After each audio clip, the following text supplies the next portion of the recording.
Hello guys! Welcome back to my YouTube channel. So for today's video guys, gagawa po tayo ngayon ng tutorial kung paano po mag-exchange points into coins.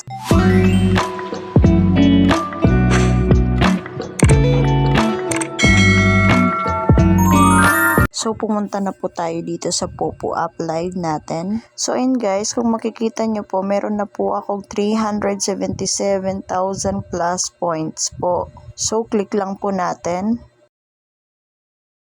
So, ayun guys, punto lang po tayo dito sa exchange points for coins. So, kung makikita nyo guys, meron po ditong exchange quantity ng 92,000 coins kapalit ng 100,000 points. 475,000 coins naman po kapalit ng 500,000 points. So, pipili lang po kayo guys kung magkano po ang ipapalit nyo sa coins. So, ayan guys, yung gagawin po natin is pumunta po tayo dito sa verification code at kopyahin po natin yung nakalagay dito na code.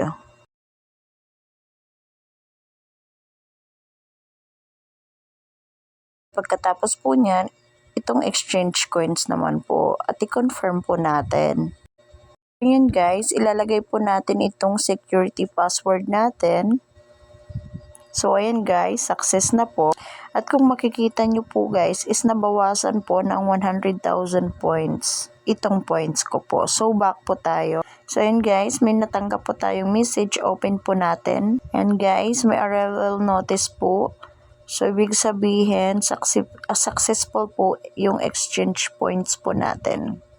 So, back po tayo guys.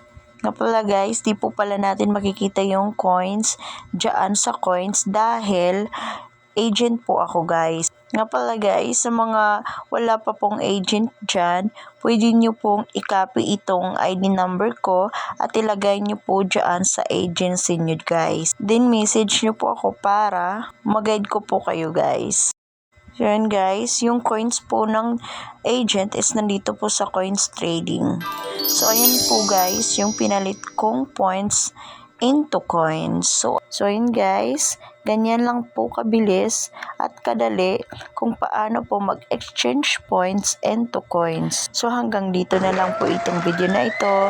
Thank you for watching guys. Bye-bye!